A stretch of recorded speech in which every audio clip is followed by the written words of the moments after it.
Olá, meu nome é Atetipian Shintal Paulo, eu sou do país de Myanmar. Eu gostaria de compartilhar com vocês meu testemunho do que aconteceu comigo, mas primeiro eu gostaria de dar algumas informações básicas da minha vida enquanto crescia. Eu nasci em 1958 na cidade de Bogali, na área do delta do Irrawaddy, no sul de Myanmar, antiga Birmânia. Meus pais, que eram budistas devotos como a maioria das pessoas em Myanmar, me deram o nome de Titipin, que significa árvore em inglês. Nossas vidas foram muito simples onde eu cresci. Aos 13 anos saí da escola e comecei a trabalhar em um barco de pesca. Nós pegamos peixe e às vezes também camarão dos rios numerosos e fluxos na área de Irrawaddy. Aos 16 anos, tornei-me o líder do barco. Nesta época, eu morava na ilha Uperma em Malajion, ao norte de Bogali, onde nasci. Este lugar é de cerca de 100 quilômetros a sudoeste de Yangon, capital da nossa nação. Um dia, quando eu tinha 17 anos, pegamos muitos peixes em nossas redes. Por causa dos muitos peixes, um grande crocodilo foi atraído por nós, seguiu o nosso barco e tentou nos atacar. Nós ficamos apavorados, então nós freneticamente remamos nossos barcos em direção à margem do rio o mais rápido que pudemos. O crocodilo nos seguiu e esmagou nosso barco com sua cauda. Embora ninguém tenha morrido neste incidente, o ataque afetou muito minha vida. Eu não queria mais pescar.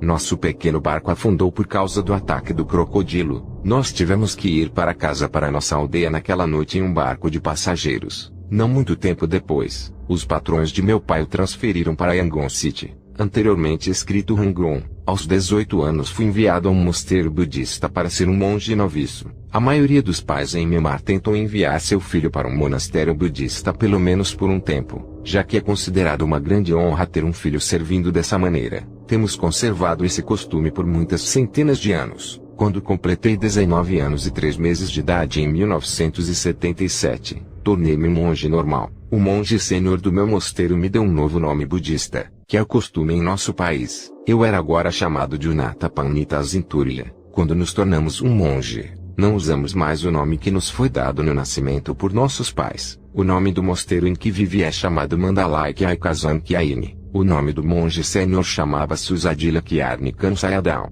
Usadila era o seu nome. Ele era o monge budista mais famoso em todo o Myanmar na época. Todo mundo sabia quem ele era. Ele foi amplamente homenageado pelo povo e respeitado como um grande professor. Eu digo que ele era, porque em 1983 ele morreu de repente quando se envolveu em um acidente de carro fatal. Sua morte chocou a todos. Na época, eu era monge há 6 anos. Eu me esforcei para ser o melhor monge que pude, e seguir todos os preceitos do budismo. Em um estágio, eu me mudei para um cemitério onde eu vivia e meditava continuamente. Alguns monges que realmente querem conhecer as verdades de Buda fazem coisas como eu. Alguns se movem profundamente nas florestas onde vivem uma vida de abnegação e pobreza. Procurei negar meus pensamentos e desejos egoístas, fugir da doença e do sofrimento, e me libertar do ciclo deste mundo. No cemitério, eu não tinha medo de fantasmas. Eu tentei alcançar tal paz interior e autorrealização, que mesmo quando um mosquito pousasse no meu braço eu deixava que ele me mordesse em vez de enxotá-lo. Por anos eu me esforcei para ser o melhor monge que pude, e não para prejudicar qualquer ser vivo.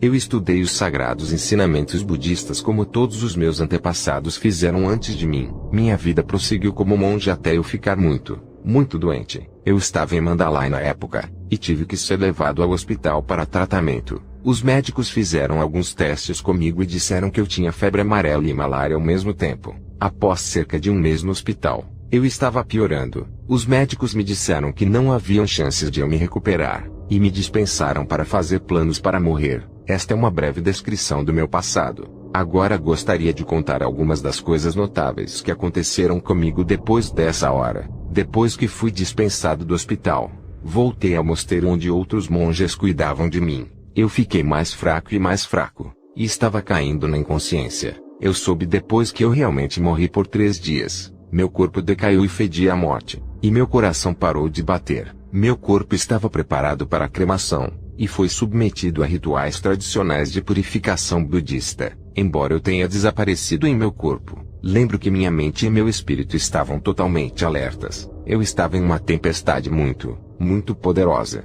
Um tremendo vento achatou toda a paisagem até que não houvesse árvores ou qualquer outra coisa em pé. Apenas uma planície plana. Eu andei muito rápido ao longo desta planície por algum tempo. Não havia outras pessoas em parte alguma. Eu estava sozinho. Depois de algum tempo eu cruzei um rio. Do outro lado do rio eu vi um horrível e terrível lago de fogo. No budismo não temos um conceito de um lugar como este. No começo eu estava confuso, e não sabia que era o inferno até que eu vi Yama, o rei do inferno. Yama é o nome atribuído ao rei do inferno em numerosas culturas por toda a Ásia. Seu rosto parecia o rosto de um leão. Seu corpo era como um leão, mas suas pernas eram como de uma naga, espírito de serpente. Ele tinha vários chifres na cabeça. Seu rosto era muito feroz, e eu estava com muito medo. Tremendo, perguntei-lhe o nome dele. Ele respondeu: Eu sou o rei do inferno, o destruidor.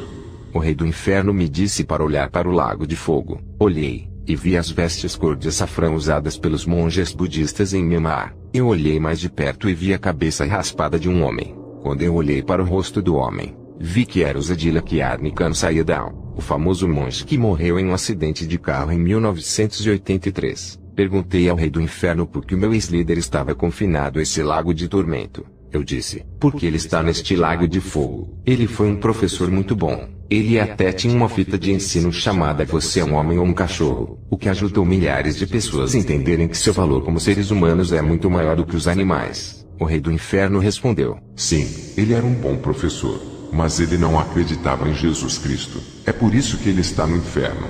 Foi-me dito para olhar para outra pessoa que estava no fogo. Eu vi um homem com cabelo muito comprido enrolado no lado esquerdo da cabeça. Ele também estava vestindo uma túnica. Eu perguntei ao rei do inferno: quem é esse homem? Ele respondeu: Este é o que você adora, Gautama, Buda. Fiquei muito perturbado ao ver Gautama no inferno. Eu protestei dizendo: Gautama tinha boa ética e bom caráter moral. Por que ele está sofrendo neste lago de fogo? O rei do inferno me respondeu: Não importa o qual bom ele era, ele está neste lugar porque não acreditava no Deus eterno. Então eu vi outro homem que parecia estar usando um uniforme de soldado. Ele tinha uma grande ferida no peito. Eu perguntei: quem é esse homem? O rei do inferno disse: Este é Aung San, o líder revolucionário de Myanmar. Aung San está aqui porque ele perseguiu e matou cristãos, mas principalmente porque ele não acreditava em Jesus Cristo. Em Myanmar, as pessoas têm um ditado comum que diz: soldados nunca morrem, eles vivem. Disseram-me que as legiões do inferno têm um ditado que diz: soldados nunca morrem, mas vão para o inferno para sempre. Eu olhei e vi outro homem no lago de fogo. Ele era um homem muito alto e estava vestido com uma armadura militar. Ele também estava segurando uma espada e um escudo. Este homem tinha uma ferida na testa. Esse homem era mais alto do que qualquer pessoa que eu já vi. Ele tinha 6 vezes o comprimento entre o cotovelo de um homem e as pontas de seus dedos quando ele estica o braço para fora, mais uma extensão dos dedos de um homem quando ele estende a mão. O rei do inferno disse: O nome deste homem é Golias. Ele está no inferno porque blasfemou contra o Deus eterno e seu servo Davi. Eu estava confuso porque não sabia quem era Golias ou Davi. O rei do inferno disse: Golias está registrado na Bíblia cristã. Você não o conhece agora, mas quando se tornar cristão você saberá quem ele é. Fui então levado a um lugar onde vi pessoas ricas e pobres se preparando para comer suas refeições à noite. Eu perguntei: quem cozinhou a comida para essas pessoas? O rei do inferno respondeu: Os pobres têm que preparar sua própria comida, mas os ricos arranjam outros para cozinhar para eles. Quando a comida foi preparada para os ricos, eles se sentaram para comer. Assim que começaram, uma fumaça espessa apareceu. As pessoas ricas comeram o mais rápido que podiam para aliviar as suas consciências. Eles estavam lutando para respirarem por causa da fumaça. Eles tinham que comer rápido porque estavam com medo de perder o seu dinheiro. O dinheiro deles é o Deus deles. Outro rei do inferno então veio até mim. Eu também vi um ser cujo trabalho era atiçar os fogos sob o lago de fogo para mantê-lo quente. Este ser me perguntou: Você está indo para o lago de fogo também? Eu respondi: Não, eu estou aqui apenas para observar. O aparecimento dessa criatura alimentando o fogo foi muito aterrorizante. Ele tinha 10 chifres na cabeça e uma lança na mão que tinha 7 lâminas afiadas vindo do final. A criatura me disse: Você está certo. Você veio aqui apenas para observar. Não consigo encontrar seu nome aqui. Agora você deve voltar pelo caminho que veio. Ele apontou-me para a planície desolada pela qual eu caminhara antes de chegar ao lago de fogo. Eu andei muito tempo até estar sangrando. Eu estava com calor e com muita dor. Finalmente, depois de caminhar por cerca de 3 horas, cheguei a uma estrada larga. Eu caminhei por essa estrada por algum tempo até chegar a uma bifurcação. Uma estrada indo para a esquerda era larga, Uma estrada menor foi para o lado direito. Havia uma placa na bifurcação dizendo que a estrada para a esquerda era para aqueles que não creem no Senhor Jesus Cristo. O caminho menor para a direita era para os crentes em Jesus. Eu estava interessado em ver onde a estrada maior levava. Então comecei a descer. Havia 2 homens andando cerca de 300 metros à frente de mim. Tentei alcançá-los para poder andar com eles, mas não importava o quanto tentasse, não conseguia alcançá-los. Então me virei e voltei para a bifurcação na estrada. Continuei a observar esses 2 homens enquanto eles caminhavam pela estrada longe de mim. Quando chegaram ao fim da estrada, foram esfaqueados de repente. Esses 2 homens gritaram com muita dor.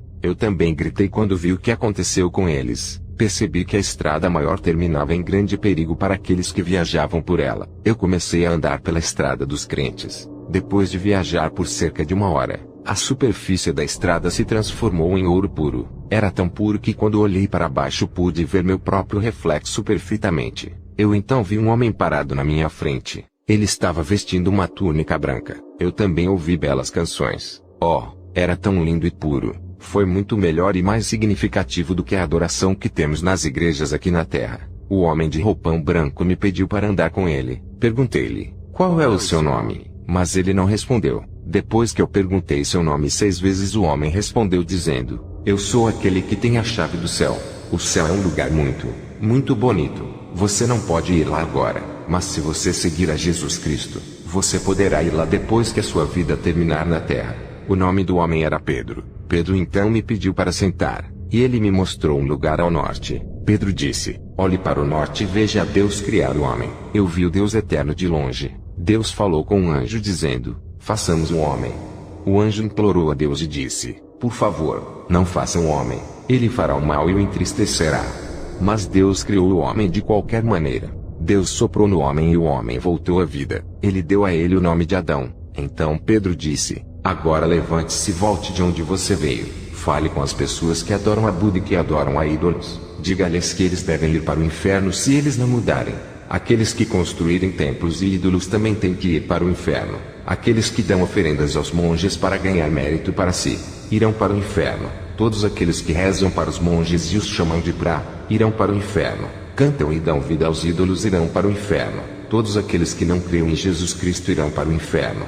Pedro me disse para voltar à terra e testemunhar sobre as coisas que eu tinha visto. Ele também disse, você deve falar em seu novo nome. A partir de agora você deve se chamar Atete Pian Shintal Paulo. Esse nome quer dizer, Paulo que voltou à vida. Eu não queria voltar. Eu queria ir para o céu. Anjos abriram um livro. Primeiro eles procuraram o meu nome de infância Titipim no livro, mas não conseguiram encontrá-lo. Eles então procuraram o nome que me foi dado quando entrei no monge budista, o Natapanita Zinturya, mas também não estava escrito no livro. Então Pedro disse, seu nome não está escrito aqui. Você deve retornar e testificar sobre Jesus ao povo budista. Voltei pela estrada de ouro. Mais uma vez ouvi belas canções do tipo que nunca ouvi antes ou desde então. Pedro andou comigo até a hora em que voltei para a terra. Ele me mostrou uma escada que descia do céu. A escada não alcançou a terra, mas parou no ar. Na escada eu vi muitos anjos, alguns indo para o céu e alguns descendo a escada. Eles estavam muito ocupados. Eu perguntei a Pedro, quem são eles? Pedro respondeu,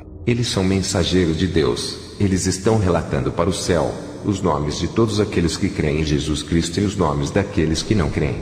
Pedro então me disse que era hora de voltar. A próxima coisa que percebi foi o som de choro. Ouvi minha mãe gritar, meu filho, por que você nos deixou agora? Eu também ouvi muitas outras pessoas chorando. Eu percebi que estava deitado em uma caixa. Eu comecei a me mexer. Minha mãe e meu pai começaram a gritar, ele está vivo, ele está vivo. Outras pessoas que estavam mais longe não acreditavam em meus pais. Eu então coloquei minhas mãos nos lados da caixa e me sentei na posição vertical. Muitas pessoas foram atingidas pelo terror. Eles gritaram, é um fantasma, e fugiram tão rápido quanto suas pernas podiam carregá-los. Os que ficaram sem palavras e tremendo. Percebi que estava sentado com um líquido fedorento e fluidos corporais, o suficiente para encher cerca de 3 xícaras e meia. Este era o líquido que tinha saído do meu estômago e do meu interior enquanto meu corpo estava deitado no caixão. É por isso que as pessoas sabiam que eu havia realmente morrido. Dentro do caixão, havia um tipo de folha de plástico fixada à madeira. Esta folha é colocada lá para reter os líquidos de um cadáver, porque muitos cadáveres liberam muito fluido como o meu. Aprendi mais tarde que estava a poucos momentos de ser cremado nas chamas. Em Myanmar, as pessoas são colocadas em um caixão, a tampa é então pregada e todo o caixão é queimado. Quando voltei à vida, minha mãe e meu pai foram autorizados a olhar para o meu corpo pela última vez. Momentos depois a tampa do meu caixão teria sido fechada, e eu teria sido cremado. Eu imediatamente comecei a explicar as coisas que eu tinha visto e ouvido. As pessoas ficaram surpresas. Eu lhes falei sobre os homens que eu tinha visto no Lago de Fogo, e lhes falei que só os cristãos conhecem a verdade, que nossos antepassados e nós fomos enganados por milhares de anos. Eu disse a eles que tudo que nós acreditamos era uma mentira. As pessoas ficaram admiradas porque sabiam que tipo de monge eu era, e quão zeloso eu tinha sido pelos ensinamentos de Buda. Em Myanmar, quando uma pessoa morre, seu nome e idade são escritos ao lado do caixão. Quando um monge morre, o nome do monge, a idade e o número de anos que ele serviu como monge são escritos do lado do caixão. Eu já tinha sido registrado como morto, mas como você pode ver, agora estou vivo.